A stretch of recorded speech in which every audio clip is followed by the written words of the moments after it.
I'm filing for divorce. Alexander, as soon as he entered the apartment, exhaled this with pathos, as if he'd just stepped onto the stage of the Bolshoi Theater.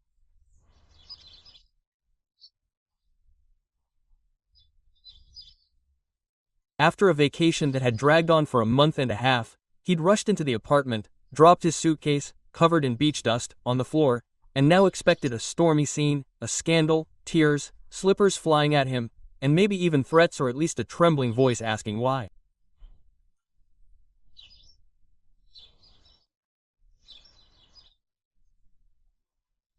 But instead, his wife, and she, oddly enough, instead of a dressing gown, was wearing a snow-white blouse, makeup, and even a beaming smile that hadn't faded after his announcement.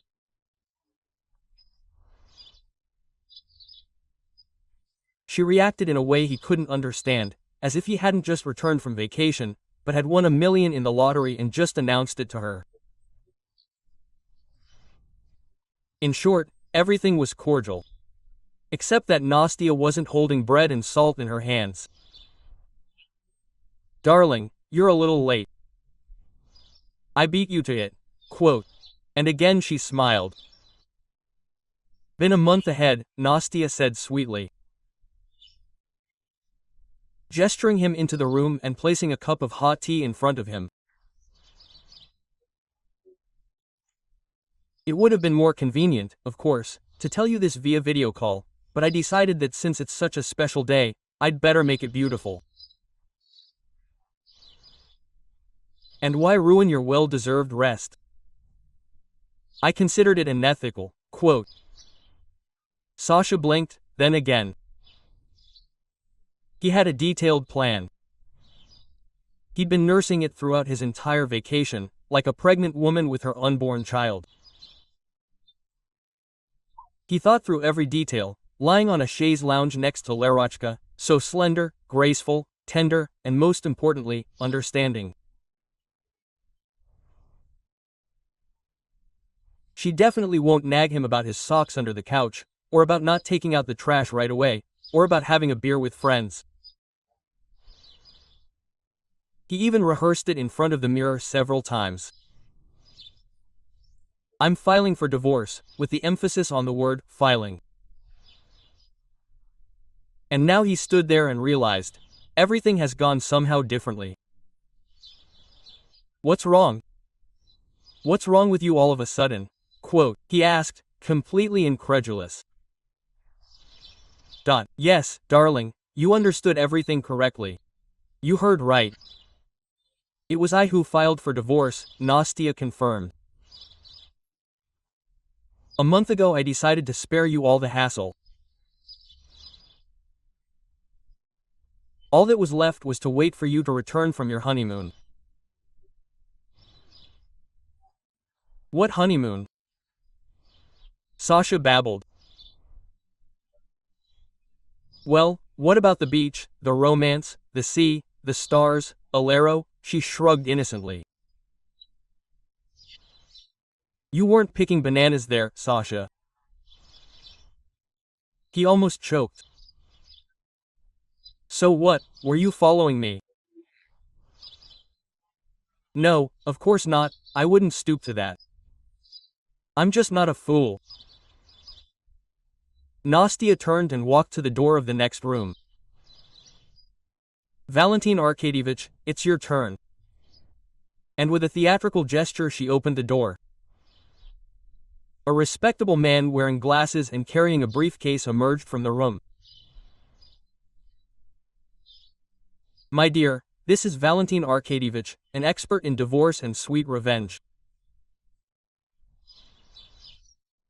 "Nice to meet you, Alexander. Before our meeting, I'd only seen you in photos," the notary said, opening a folder. "Don't bother yourself and don't worry about anything. Anastasia and I have already prepared everything. Sign and you'll be as free as the wind." "What do you mean? We've already prepared everything." Sasha began to lose control of his voice. "Wait, this is my place." Well, not exactly. My caring one. Настя smiled sweetly. According to the prenuptial agreement, which you yourself joyfully signed 7 years ago in exchange for my apartment, now the car, the dacha, the bank account, the coffee machine, and even our parrot, Richard. All of this is now mine. Do you remember clause 12.3? Sasha turned pale. Yes, he remembered. Then, 7 years ago, Настя, a naive girl with huge blue eyes and a stern lawyer father, suggested they sign a prenuptial agreement before getting married.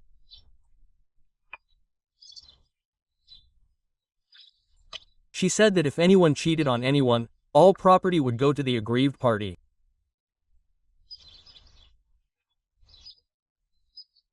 And Sasha, then more in love and confident that he would definitely never cheat again, enthusiastically agreed.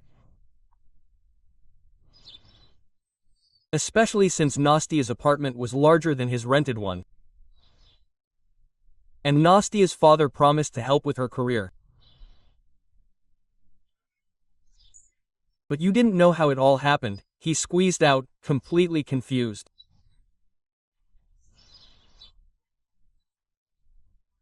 I didn't admit to anything, and nothing of the sort happened, nothing has been proven.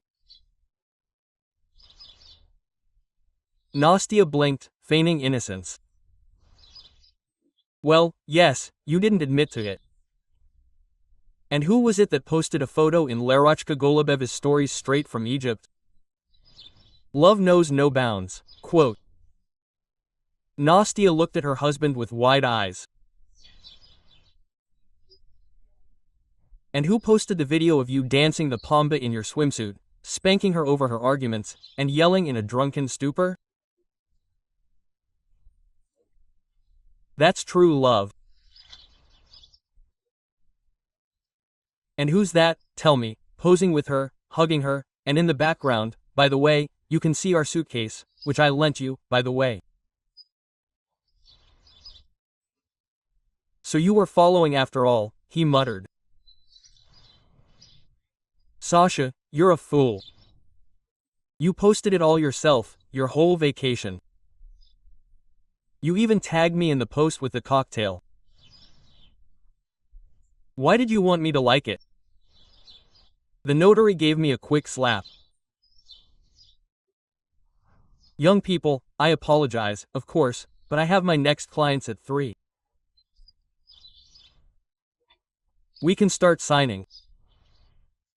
Sasha jumped up and began pacing the room.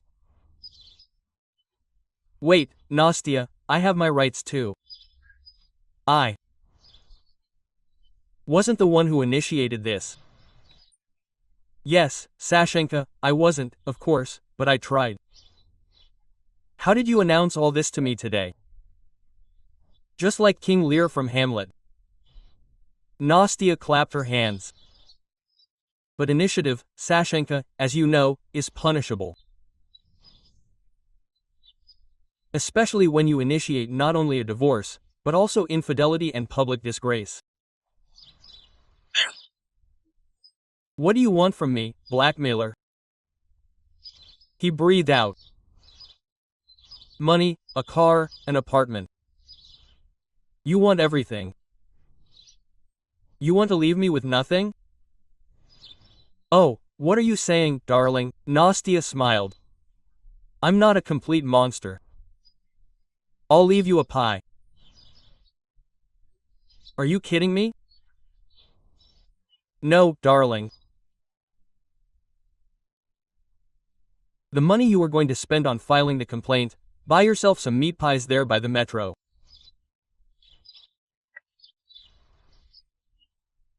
Sit with these pies on a bench somewhere and munch on them.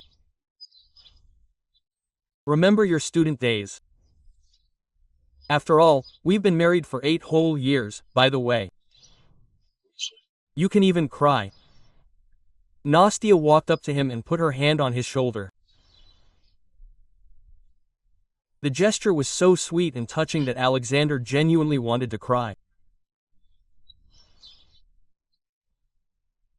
Sasha gasped, gasping for air, and Nastia picked up a folder from the table and handed it to him.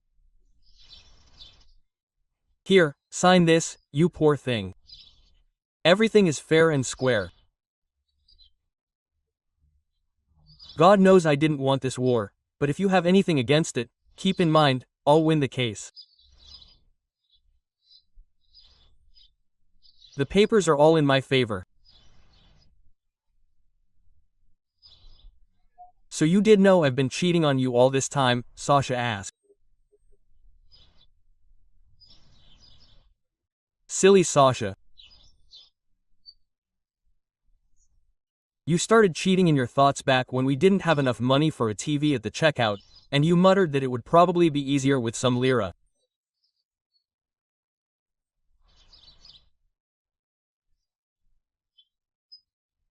And when you started leering at my fitness trainer when she was visiting us, that's when I started saving up for a lawyer. Gentlemen, it's time. The notary insistently held out his pen. Sasha turned pale and signed. That's good, my divorced one, said Nastia.